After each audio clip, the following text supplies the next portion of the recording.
20 demigods were forged to conquer the galaxy, and every single one broke. Not wounded, not defeated, broken.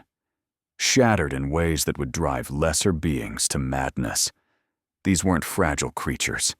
These were the Primarchs, the Emperor's masterwork, his sons, vessels of ambition so vast it stretched across 1,000,000 worlds, and each one has a moment that haunts them forever. This isn't about their greatest victories, not their heroic stands or their legendary conquests. Forget the propaganda. Forget the statues and the hymns and the lies the Imperium tells itself to sleep at night. This is about shame, about failure, about the single worst moment in each Primarch's existence, the memory that defines their tragedy more than any triumph ever could. Picture it. A golden armored figure kneels in the dust. His shoulders shake. In his arms, he cradles one of his fallen sons, a space marine, dead, armor cracked and bleeding. Behind him stretches an ocean of corpses, hundreds, thousands. Blue-armored bodies scattered across the battlefield to the horizon. Every single one of them someone he knew, someone he trained, someone he loved. And on his face? Something space marines aren't supposed to feel. Grief, raw, undeniable. The kind that breaks you from the inside. That's what the Primarchs truly are beneath the legend. Not invincible demigods. Not soulless weapons pointed at the Emperor's enemies. They're beings capable of profound suffering. The Emperor created them to be humanity's greatest champions. But in doing so, he gave them something dangerous. Something that couldn't be armored against or fortified. He gave them the capacity to fail. Some of these moments are famous. The betrayals that echo through 10,000 years of history. Names whispered in hatred across 1,000 worlds. But others are smaller, more personal. Wounds that cut deeper precisely because no one was watching. A moment of weakness in the dark. A choice that cannot be unmade. A realization that arrives too late to matter. The loyal Primarchs carry their failures like chains they can never remove. Roboute Guilliman still sees the betrayal at Calth every time he closes his eyes. Thousands of his sons, butchered by brothers who had been allies hours before. Vulkan cannot escape the horrors of his captivity. Endless deaths at the hands of a monster who called himself family. Sanguinius knew his own death was coming. Saw it in his dreams, felt it in his bones, and he walked toward it anyway, leaving behind a curse that would torment his sons for 10 millennia. And the traitors? Their worst moments are often the ones that made them traitors in the first place. The breaking points where hope finally died, where bitterness won, where the only path forward led straight into darkness. 20 Primarchs, 20 different flavors of catastrophe. Some were broken by others, betrayed, tortured, abandoned when they needed salvation most. Some broke themselves, made choices they knew were wrong because the alternative was worse, or because they simply couldn't see another way. But every single one has that moment, the one they'd give anything to undo, the wound that never heals no matter how many centuries pass. Each Primarch's darkest hour reveals not just what happened, but why it matters. Understanding these moments means understanding the tragedy at the heart of Warhammer 40,000. The Emperor's greatest creations were always destined to fall. One way or another. The only question was, how far? The journey begins with the sons who remained loyal. Those who kept faith even when faith cost them everything. Even when loyalty meant watching everything they loved burn. Starting with a knight who couldn't kill the man who raised him. Lionel Johnson, Primarch of the Dark Angels, was arguably the finest warrior among the loyal Primarchs. He was a tactical genius, a peerless duelist, a knight raised in the Death World forests of Caliban, fighting warp-spawned monsters before he could even speak. He was designed for war, forged for victory, the perfect weapon in his father's arsenal. But the lion's greatest weakness was never on the battlefield. It was in his heart, where he couldn't tell friend from foe. That weakness had a name: Luther. He was more than a mentor to the young, feral lion. He was the man who found a wild child in the woods and made him human. He was a father in all but blood. When the Emperor came to Caliban, Luther was too old, too fundamentally human, to be made into a space marine. But the lion, in an act of profound loyalty, insisted that Luther remain at his side as his second in command. This single act of love, of sentiment, would become the seed of the Dark Angel's eternal shame. The lion returned home from the siege of Terra, expecting a hero's welcome. He had defended the Imperium, held the line against the arch-traitor. Instead, he found his world in flames. A fleet of Dark Angel's ships opened fire on his own, and the voice that hailed him, dripping with poison and pride, was Luther's. Consumed by a decade of jealousy, his mind twisted by the promises of chaos, Luther had turned Caliban against its master. The betrayal was absolute. But what came next was worse. As the lion teleported to the surface of his shattered home, as he cut a path through his own corrupted sons, he finally faced the man who had raised him. And he hesitated. This wasn't some nameless enemy. This was Luther, the man who taught him to speak, to fight, to lead. And for a fatal moment, the lion couldn't bring himself to strike the killing blow. He tried to reason with him. He tried to save him. That hesitation cost everything.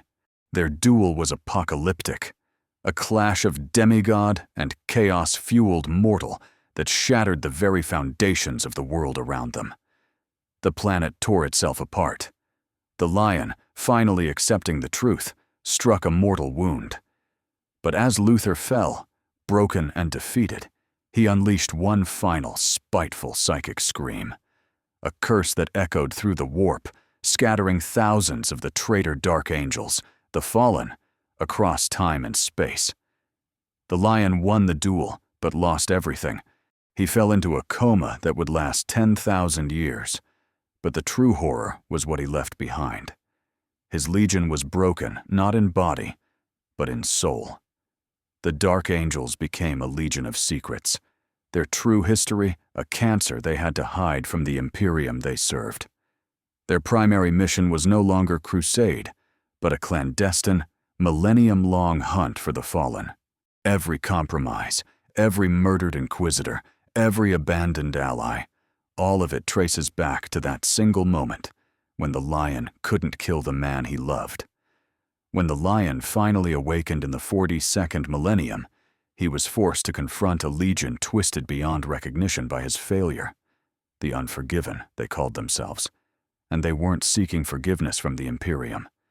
They were seeking it from him, their father, who let sentiment stay his blade when cold, hard duty demanded death. His one attempt at mercy had created 10,000 years of shame. Jagatai Khan, Primarch of the White Scars, never fit the Emperor's mold. He was a creature of the open sky and the endless steppe, raised on the plains of Chagoris, where freedom was the only law that mattered. He valued the wind on his face, the thrill of the hunt, and the right to choose his own path. This independence made him an eternal outsider among his brothers.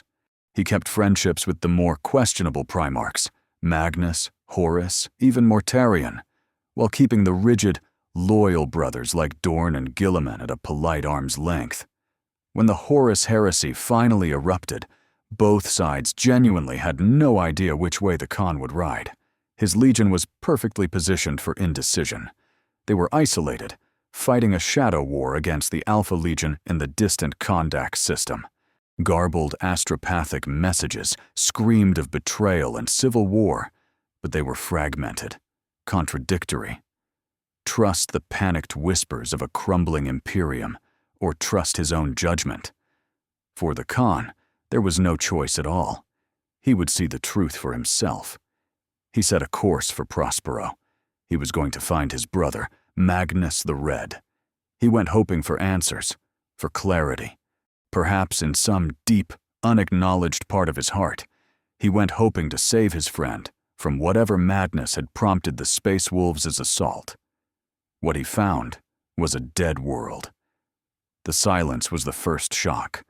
Prospero, a planet that had hummed with psychic energy and scholarly debate, was utterly quiet. The gleaming crystal spires of Tisca, the city of light, were now just jagged stumps of fused glass and blackened rubble. The great libraries, irreplaceable repositories of human knowledge that the Khan had once walked with his brother, were nothing but ash, drifting on a dead wind. And Magnus was gone, fled into the eye of terror, already damned, already lost. The great Khan of the White Scars disembarked and walked alone through the ruins. He passed the scorched bodies of Thousand Sun Space Marines, their ornate armor blackened and cracked. He stepped over priceless, burned books whose pages turned to dust at the slightest touch. And in that suffocating silence, surrounded by the ghost of a friendship, he understood something terrible. He had waited too long. His independence, his refusal to be anyone's pawn, his insistence on seeing everything with his own eyes, all the things that defined him, all the things that made him the Khan, had cost him the chance to save his brother. Magnus and the Khan were friends, two outsiders who respected each other's philosophies. The Khan had been the one Primarch who might have been able to bridge the chasm between Magnus's ambition and the Emperor's rigid decree. He was the one voice Magnus might have actually listened to. And he wasn't there. That possibility, that single, agonizing "what if," would haunt the Khan's legacy forever. After walking through the ashes of Prospero, the Khan finally chose a side. He declared for the Emperor and carved a bloody path back to Terra, proving his loyalty beyond any doubt. But a cruel irony was now fused to his soul. His most defining quality, his need to see the truth for himself and never accept orders blindly, had become his greatest regret. He had ridden hard and fast to find the truth, only to learn the most painful lesson of all. Sometimes, moving fast just means you arrive in time to see how completely you've failed. Leman Russ, Primarch of the Space Wolves, saw himself as the Emperor's final sanction. He was the Great Wolf, the Lord of Winter and War, but his most cherished title was the Emperor's Executioner. Where other Primarchs were builders or statesmen, Russ was a weapon, designed to be pointed at the throat of any enemy, internal or external. He reveled in this role, believing it was a sign of a unique and terrible trust. He was the loyal hound who would perform the necessary evils his more noble brothers could not stomach. He was not subtle. He was a force of nature, and he found immense pride in that brutal purpose.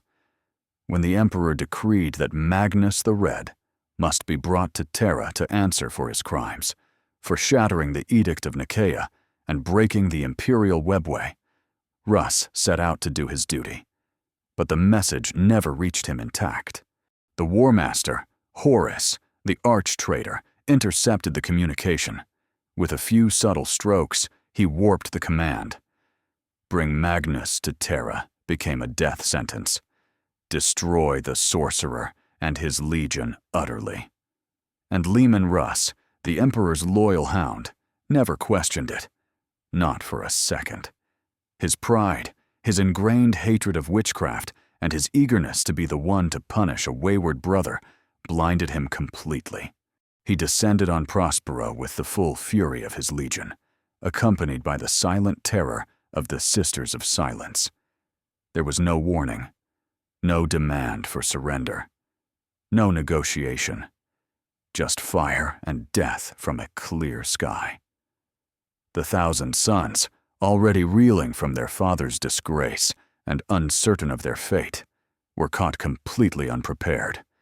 They were scholars and psychers, not warriors in the same vein as the savage 60th Legion. They were slaughtered by the thousands in the plazas and lecture halls of their perfect city. The great libraries, monuments to knowledge that rivaled Terra's own, were put to the torch. The psychic cults of the Corvidae and Pavoni were systematically exterminated. Magnus, seeing his world and his sons being annihilated, tried desperately to stop the massacre. In their final, cataclysmic duel, the Crimson King unleashed his full power, even managing to break the Wolf King's spine. But it was too little, too late. Faced with the complete and utter destruction of everything he had ever built, Magnus accepted the only escape he was offered. He reached into the warp and took the outstretched hand of the Changer of Ways. Tzaanch pulled the surviving 1,000 sons into the Imperium, damning them for all eternity. And it was all built on a lie. A lie Russ was too arrogant, too eager, too perfect in his role as executioner to ever verify. The true weight of his action wouldn't crush him for years, not until after the siege of Terra, after Horus was dead, and the Emperor was a screaming corpse entombed on the Golden Throne. Only then, in the ruin of his father's dream, did Russ finally understand what he had done. He hadn't been the Emperor's trusted enforcer. He had been Horus's blunt instrument, his useful idiot. His pride had not served the Imperium. It had served chaos. He had personally, violently, driven an entire legion and its Primarch into the arms of the enemy. Magnus wasn't innocent. His actions had doomed the Emperor's Webway project. But he could have been brought to Terra. He could have explained himself. He could have been contained. Instead, Russ, in his haste to deliver a death blow, had created one of the Imperium's most powerful and enduring enemies. After the heresy, the Wolf King grew quiet.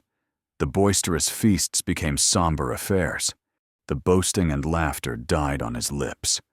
When he finally left his legion, vanishing into the Eye of Terror on a supposed quest for the Tree of Life, some said it was to find a cure for the Emperor. Others knew better. They whispered he was seeking a cure for his own soul, or perhaps simply couldn't bear to look at the galaxy he had helped break. The Wolf King was a weapon, and he had been aimed at his own brother. The shot had damned them both. Rogel Dorn, Primarch of the Imperial Fists, was the Emperor's Praetorian. More than a title, it was his entire existence. He was the architect of the Imperial Palace's defenses, the master of the unbreakable wall, the son trusted above all others to protect the heart of humanity. When Horus's armada blotted out the skies of Terra, Dorn was ready.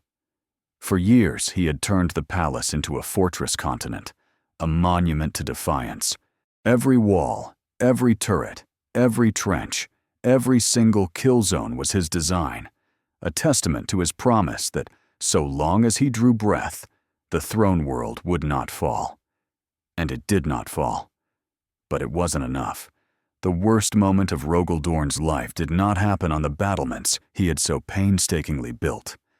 It happened in the gore-slicked chambers of the Vengeful Spirit, Horus's flagship. After the War Master lowered the shields in a final, arrogant challenge, the Emperor teleported aboard with his loyal sons. Dorn was among them, but in the chaos of the warp-twisted vessel, he was separated. He fought his way through corridors running with blood, searching for his father. What he found first was a tableau of absolute despair. He saw the lifeless body of his brother, Sanguinius, beautiful even in his brutalized death. He saw the obliterated remains of Horus, a soul scoured from existence by the Emperor's psychic might. And then he saw his father. It was not the Emperor, not the radiant, golden god king who had forged an empire. It was a ruin, a broken, dying thing, mutilated beyond recognition, clinging to the barest flicker of life.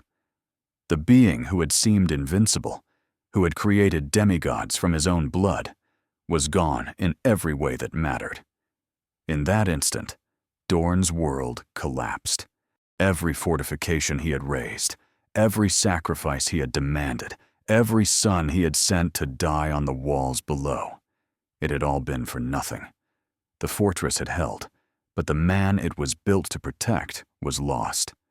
The Praetorian had failed his one, ultimate duty.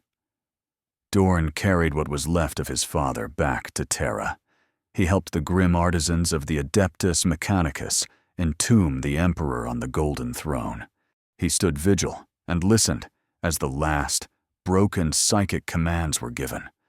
Orders for a dark, decaying Imperium that would never be the paradise they had fought for. And when the last order was given and the silence fell, Rogal Dorn shattered. The grief became a bottomless well of self-hatred, and he went mad. His madness took the form of the Iron Cage. He led the Imperial fists into an obvious, perfectly constructed trap laid by his hated rival, the traitor Primarch Perturabo. For weeks, the 7th Legion bled itself dry against the Iron Warriors' fortifications. Dorn wanted to die. He wanted his legion to die with him.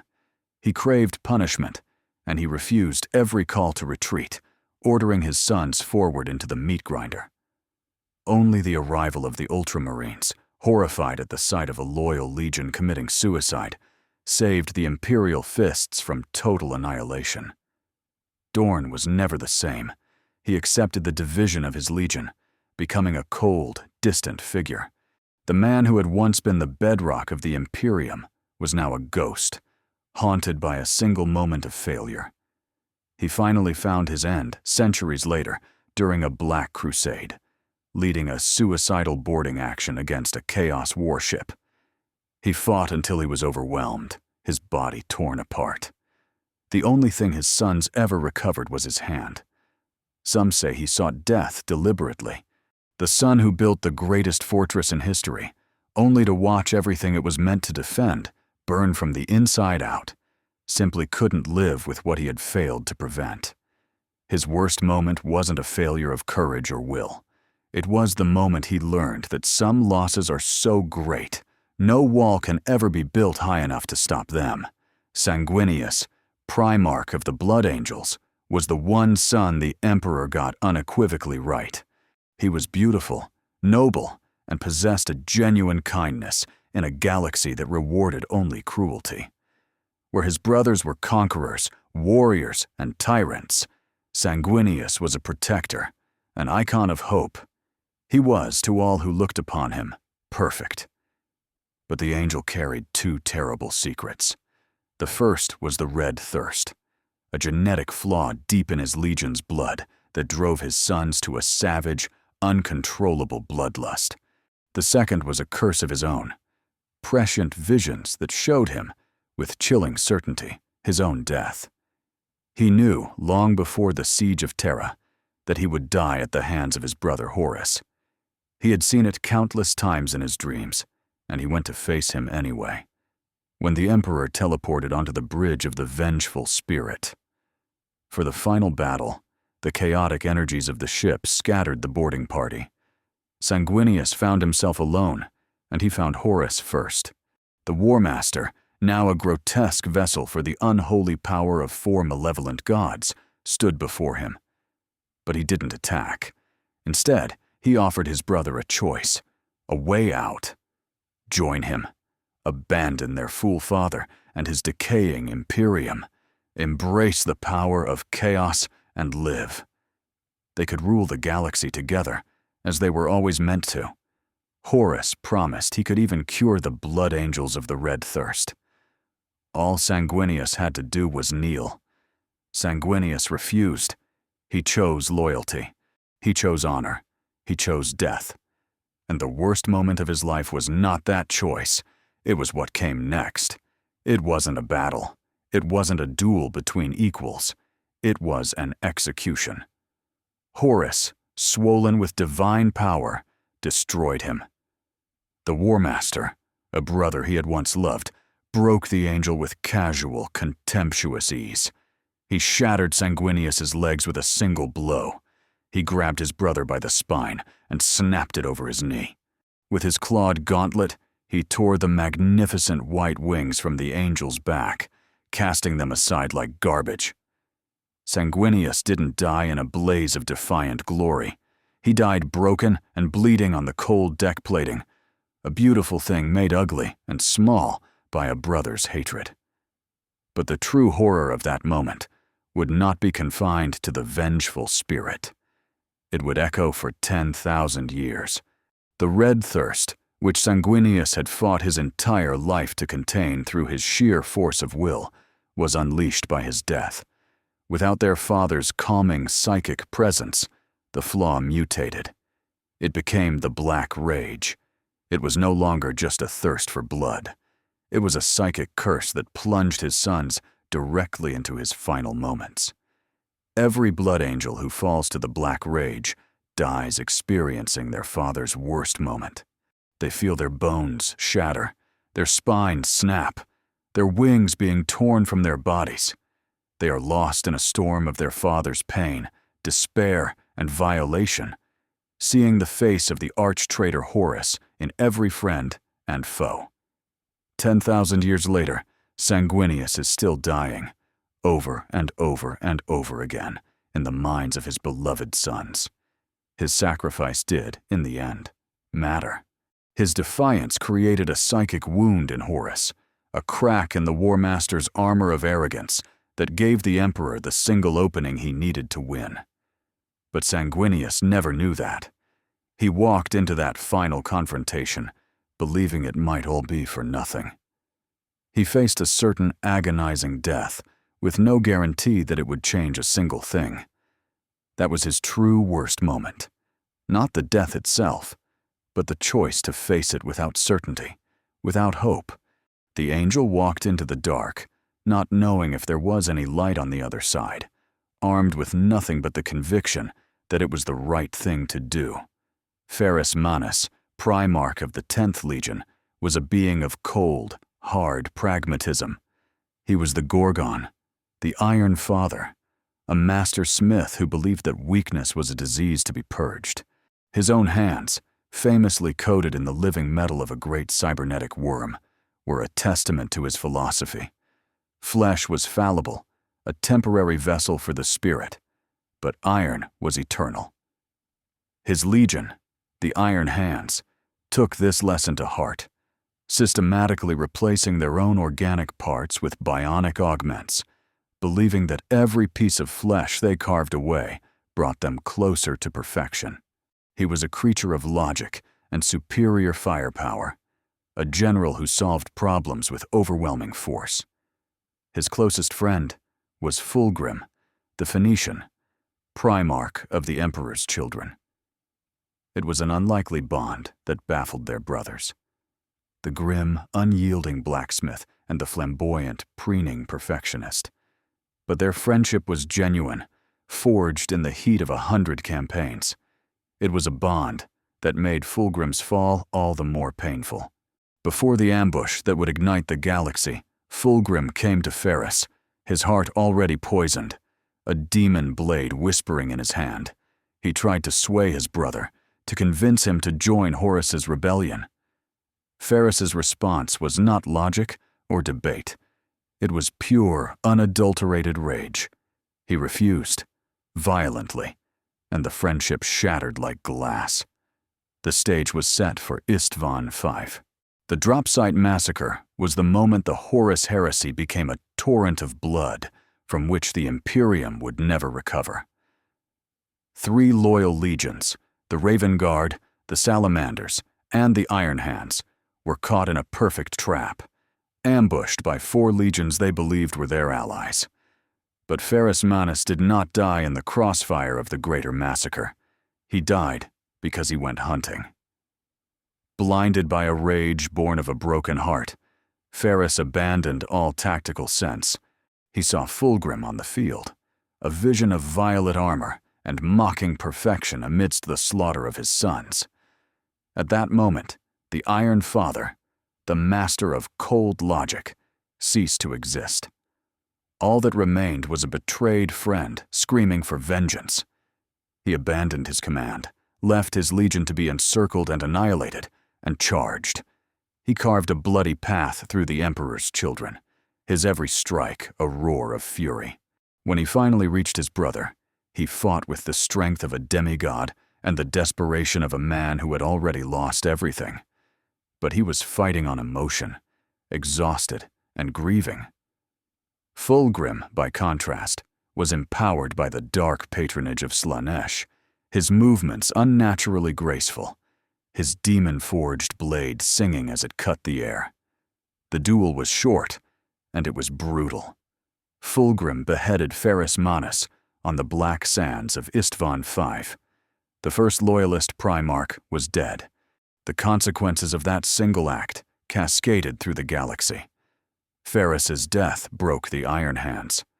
Their father, the man who preached the gospel of strength and the folly of emotion, had died precisely because he let his emotions rule him. The hypocrisy of it shattered their legion's soul.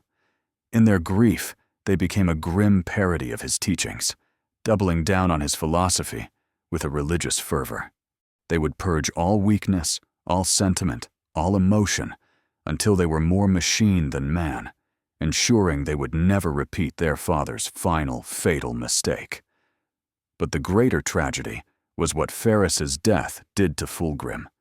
The demon that resided in his blade used that singular, soul-shattering moment, the murder of his most beloved brother, to finally and completely seize control. In the instant he held his friend's severed head aloft, Fulgrim's spirit screamed, and the demon silenced it, taking the driver's seat. The Primarch of the Emperor's children became a prisoner in his own body, a horrified spectator forced to watch as a fiend wore his face and committed unspeakable atrocities.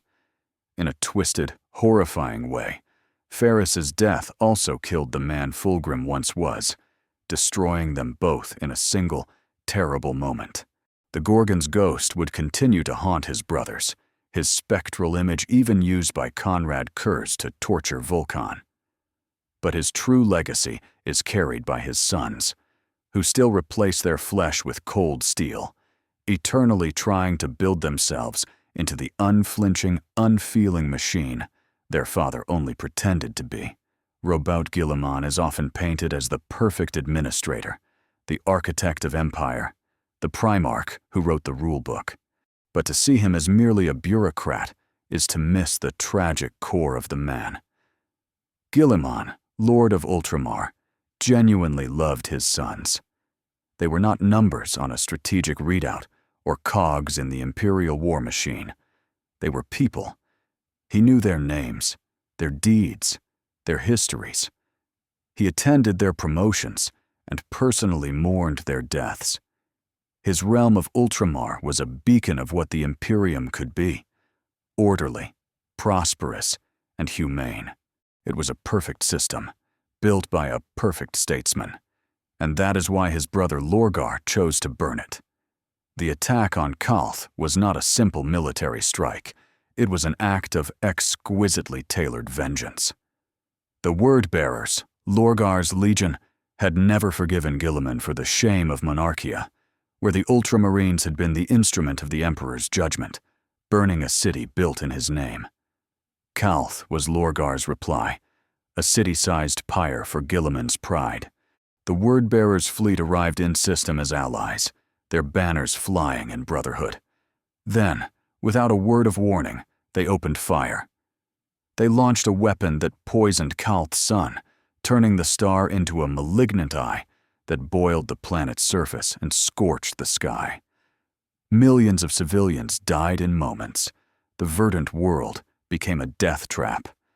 The Ultramarines were driven underground, forced into the sprawling cavern systems beneath the planet's crust, and Guilliman was there for all of it. He was not in orbit, commanding from a distance. He was in the dark, in the tunnels, fighting alongside his sons as their world died above them. Lorgar's strategy was pure sadism. The Word-Bearers didn't just kill. They destroyed the very bonds that made the Ultramarines a legion. They would isolate a squad, slaughter one battle brother, and force the other to watch.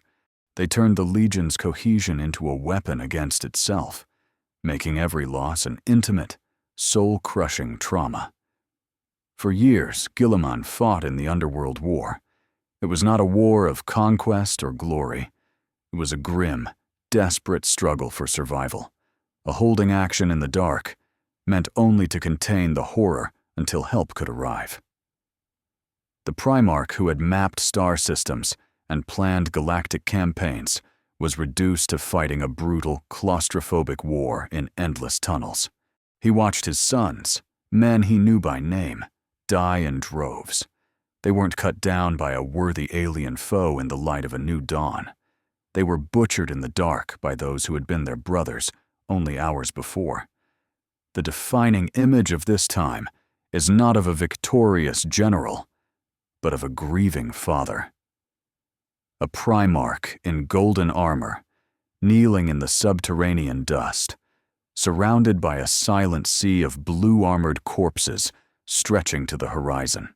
In his arms, he cradles one more casualty, another son whose name he knew, whose life he had failed to protect. He couldn't save them. He couldn't even give them a clean death.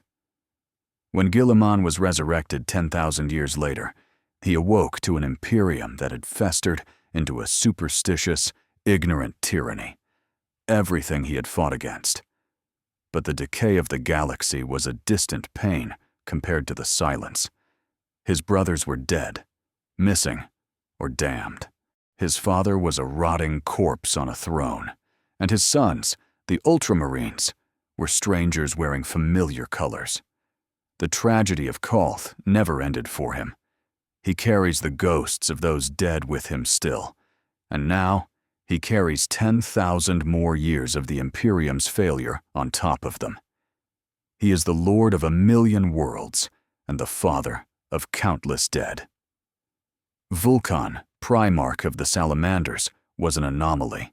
In a galaxy that rewarded cruelty, he was kind.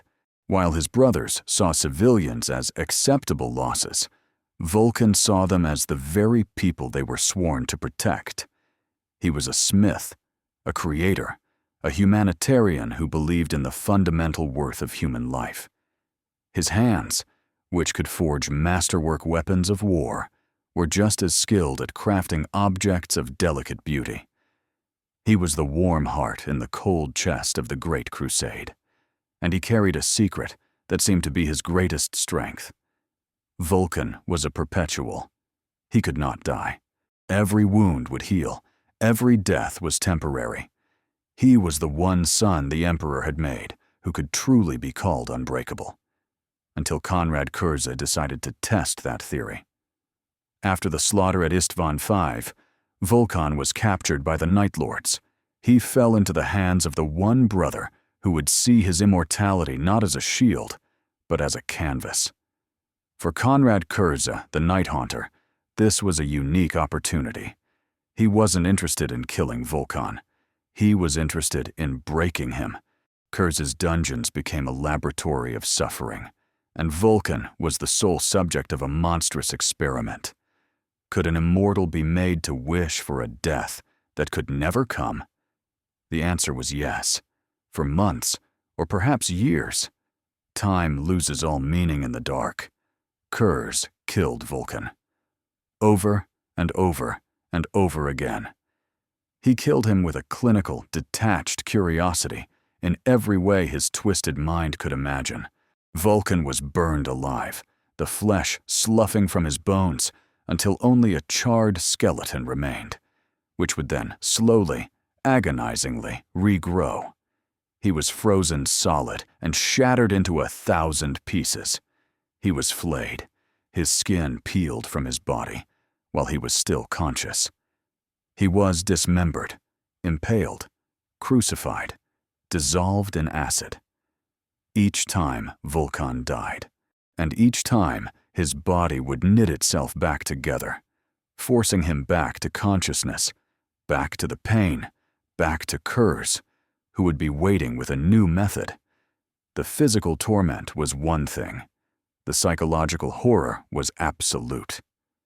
Vulkan's mind, the seat of his profound empathy and kindness, began to shatter under the weight of infinite death. The noble Primarch of the Salamanders vanished, replaced by something feral, something animalistic. He became a creature of pure pain and instinct, his roars of agony echoing through the Night Lord's fortress. The breaking point came not with a scream, but with a whisper. Vulkan, the Primarch who believed in the sanctity of all life, began to beg his torturer for oblivion. He pleaded with Curza for a final, permanent end. The immortal who couldn't die learned to crave it more than anything else. Curz had won. When Vulkan finally escaped, it was not as a triumphant hero, but as a broken thing. His mind was a ruin, his psyche fragmented. He teleported erratically across the galaxy, a ghost of pain lurching from one world to the next. He was no longer the protector of humanity. He was a danger. In his madness, he saw enemies everywhere, his broken mind replaying the horrors of his captivity.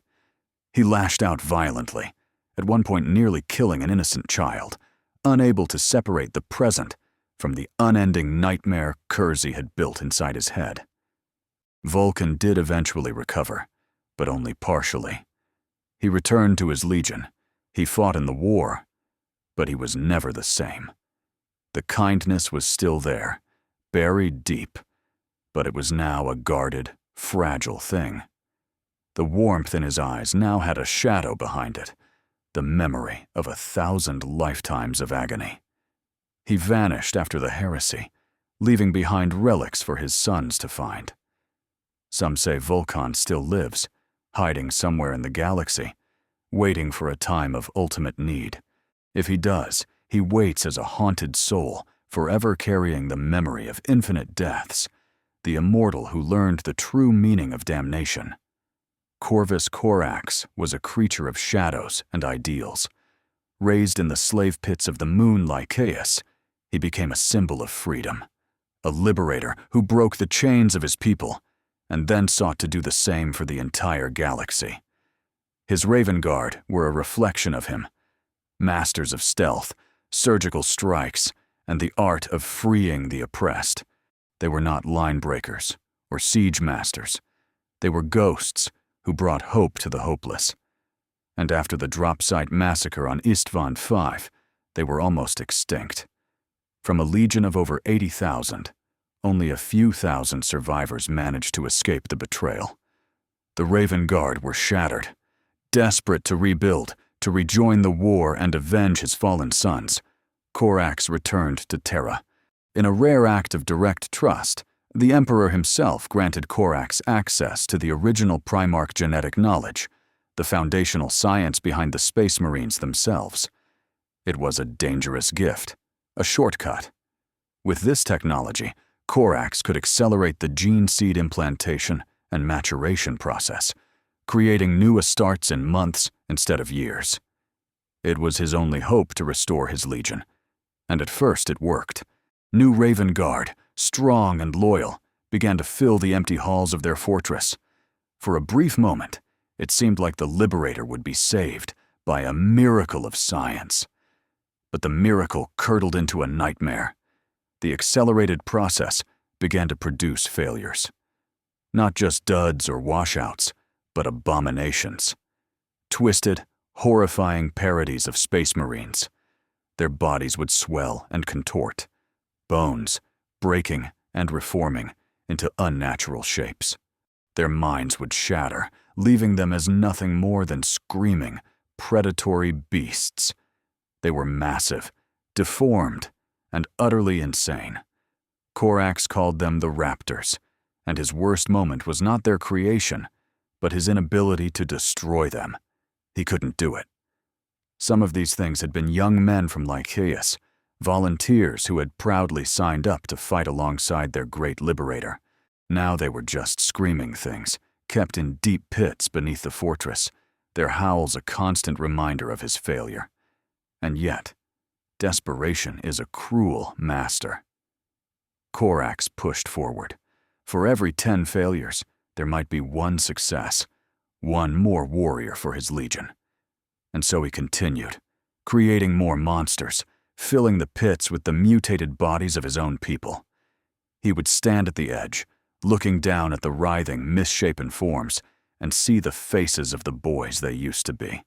The guilt was an anchor, dragging him into a private hell of his own making. Eventually, he learned the truth. The Alpha Legion had sabotaged the original genetic material, tainting it. But it was a hollow excuse. The choice to continue, to keep rolling the dice while the pits filled with his damned sons had been his and his alone. The time for excuses was over. The time for mercy had come. Corax descended into the pits, alone. He didn't send his honor guard or a squad of executioners. He went himself, blade in hand. One by one, he personally ended the lives of the creatures he had made. He killed the men he had damned. It was a long, silent, bloody affair, a penance paid in the dark. When it was done, he sealed the pits and locked himself in his chambers, the Tower of the Ravens. For a year he spoke to no one, saw no one, lost in a silent grief. When Corvus Corax finally emerged, he was a changed man. The fire of revolution in his eyes had been extinguished, replaced by a cold, hollow emptiness. He walked past his captains, his face a mask of stone, and left his legion with a single, whispered word: nevermore. Then he took a small ship and flew it directly into the eye of terror, abandoning his sons and his duty. He went to hunt the brothers who had betrayed him, the ones who had set him on this path. Some say he is still in there, a shadow hunting monsters in the dark. Others whisper that, in his unending quest for vengeance, he has become something else entirely, a vengeful phantom, a monster born from a father's greatest shame. The tragedies of the loyal Primarchs are wounds they carry, scars from a war they survived. But for their traitor brothers, the worst moments were not scars, they were the breaking points. These are not the stories of men who endured failure. These are the stories of the failures that made them monsters, the first step on the long, dark road to damnation. For Angron, his worst moment came before he ever met the Emperor. As a slave gladiator on the world of Nuceria, his brain was surgically mutilated, implanted with the butcher's nails.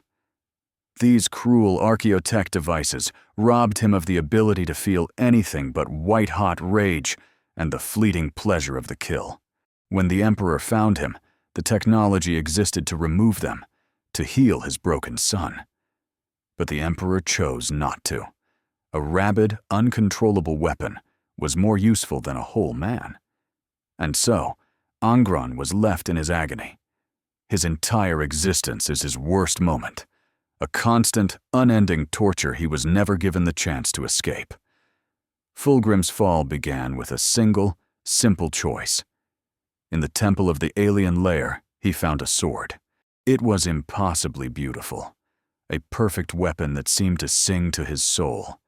His obsession with perfection demanded he possess it. He picked it up. That was it. That was the moment his soul was forfeit. The blade was home to a demon of Slaanesh, and with every battle it whispered to him, nurtured his pride, and fed his vanity until the man was gone, and only the monster remained. Magnus the Red damned a galaxy trying to save it. When he foresaw Horus's betrayal, he did the one thing he was forbidden to do. He used sorcery to breach the psychic wards of Terra and deliver a warning directly to the Emperor. His psychic message shattered the Emperor's great webway project, a secret pathway that would have freed humanity from the dangers of the warp forever. The breach was so violent that 10,000 of the Emperor's own custodian guard died just to contain it, and the Golden Throne was twisted from a command center into an eternal life support prison. Magnus's warning came at the cost of humanity's future. Mortarion, the grim lord of the Death Guard, swore he would never bow to a tyrant or a witch. His entire life was a crusade against both. But in the warp, his fleet was becalmed and stricken by a plague created by the chaos god Nurgle. Mortarion watched, helpless, as his sons, the unkillable Death Guard, rotted alive. They were consumed by disease, their bodies bloating and failing, and they begged him for an end to their suffering. Unable to watch them die, Mortarion broke his oath. To save his sons, he surrendered his soul to the god of decay, the greatest tyrant and sorcerer of all. Lorgar Aurelian loved his father. He worshipped the emperor as a god, building magnificent cities in his honor. For this, the emperor humiliated him. He ordered the Ultramarines to burn Lorgar's perfect city of Monarchia to the ground and forced Lorgar to kneel in its ashes, shamed before his own legion. The emperor told him there were no gods. So Lorgar, his faith shattered, went looking for new gods, ones who would welcome his devotion. The entire Horus heresy, the fall of half the legions, all of it began because the emperor could not accept his son's love. Perturabo's fall was not born of corruption, but of his own bitter hand. When his homeworld of Olympia dared to rebel against the Imperium he served, the Lord of Iron returned, not as a liberator, but as a butcher. He unleashed the full, cold fury of his legion upon his own people, decimating the population and turning his world into a charnel house. In that act of horrific, unforgivable slaughter, he crossed a line. He had committed an atrocity so profound that returning to the Imperium was impossible. He became a traitor simply because his own actions had left him no other path to walk. Konrad Kurza saw his own death. His visions showed him his end from the time he was a child, murdered by an imperial assassin, a tool of the very justice he was supposed to embody. To him, this proved the emperor's dream was a lie, a hollow hypocrisy. So he embraced the darkness. He became the monster the universe told him he was, turning his legion into instruments of pure terror, all in a desperate, nihilistic attempt to prove that if he was damned, then the whole galaxy was damned with him. And then there were the twins, Alpharius and Omegon. They were shown a vision by an ancient alien cabal. They could side with the Emperor, and Horus would win, plunging the galaxy into an eternity of war where chaos would feast forever. Or they could side with Horus. He would win, humanity would be wiped out, and in its extinction, the chaos gods would starve and wither away, saving the galaxy at the cost of their species. They made the cold, logical choice. They became traitors to save everyone by destroying everything. Every traitor Primarch broke for a different reason, but the pattern is the same. Each was confronted with a flaw, a cruelty, a hypocrisy that the Imperium their father built could not, or would not, fix. They were failed by the system, and in their failure, they chose to burn it all down. 20 demigods were forged to conquer the galaxy. 20 sons were given impossible burdens, and in the end, every single one of them broke. Some fell to pride, others to despair. Some were shattered by the choices they made, others by the choices that were stolen from them. Their worst moments are not just history.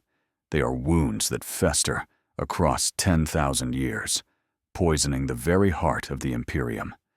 And now, one son carries the weight of them all. In the 42nd millennium, Roboute Guilliman walks the silent halls of the Imperial Palace. The air is stale with the dust of ages, thick with the scent of cold stone and sanctified incense. Each footstep on the polished marble echoes like a hammer, blow in the oppressive quiet. He is the last loyal Primarch returned to a galaxy in flames. And this mausoleum of a palace is his prison as much as it is his command center. He passes under a grand tapestry depicting his brother, Sanguinius, wings of brilliant white spread against the black backdrop of the siege. The image is one of defiant glory, But Guilliman sees only the prelude to the end. He sees the beautiful lie that hides the truth of the vengeful spirit. The broken body, the torn wings, the final agonizing moments that still scream through the minds of his brother's sons, an unending psychic death rattle called the Black Rage. Further on, a plinth stands empty, its marble surface scoured clean. It is one of two monuments to the lost and the purged, the brothers whose failures were so absolute that their very names were erased from history. Their worst moments are a void, an absence that is somehow heavier than any recorded tragedy. He walks by a stoic statue of Rogel Dorn, the Emperor's Praetorian, carved from solid obsidian. The stone face is a mask of grim determination, but Guilliman sees the cracks beneath. He sees the man who found the Emperor's mutilated body, the son who carried his father's dying form back to this very palace. He sees the frantic, self-destructive grief of the iron cage, a fortress of pain Dorn built for himself because the one he built for his father had failed. A low, constant hum vibrates through the floor, a psychic pressure that never ceases. It is the tortured, undying mind of his father on the Golden Throne, a daily reminder of Magnus's catastrophic error. The brother who sought knowledge, who tried to warn them all, and in doing so, damned humanity to this slow, suffocating decay. The memory rises unbidden, sharp and clear as the day it happened. Not the gilded halls of Terra, but the toxic, irradiated dust of Calth. He is on his knees. The sky is a bruised purple, poisoned by a dying star. Around him, a sea of blue armor stretches to the horizon, an ocean of his dead sons. He cradles the body of one of them, a captain he had known since the man was a neophyte, his cerulean armor cracked and blackened. The man's face is a mask of shock, his eyes staring at the poisoned sky he can no longer see. This is Guilliman's moment. The statesman, the administrator, the builder of empires, reduced to a father kneeling in the mud, surrounded by everything he had failed to protect. He was not a machine. None of them were. The Emperor had forged them to be his sons, and in doing so, had cursed them with the capacity for love, for grief, for loyalty, and for betrayal. Vulkan, the kindest of them all, screaming for a death that would not come in Kurz's dungeons. Angron, who never even had a moment that wasn't his worst, his mind, a cage of nails from the very beginning. Lorgar, whose love was met with fire, so he found new gods who would burn the galaxy for him. Guilliman reaches a vast balcony overlooking the ecumenopolis of Holy Terra. The light of 1 billion souls glitters below, a jewel of a world that is also a tomb. The weight of it all, of 10 millennia of failure, presses down on him. The Imperium survives, but it is a monster.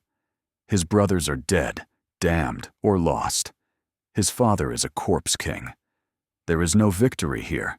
There is no glory. There is only the long, grinding duty of managing the collapse. He looks out at the endless city, and for a moment, the avenging son is just a man, tired and alone, wondering if any of it was ever worth the cost. Then, he turns away from the view. He straightens his golden armor, the motion stiff, weary. The grief remains. The failure is eternal, but the war is not over. He turns back into the cold, silent halls of the palace, and he keeps walking.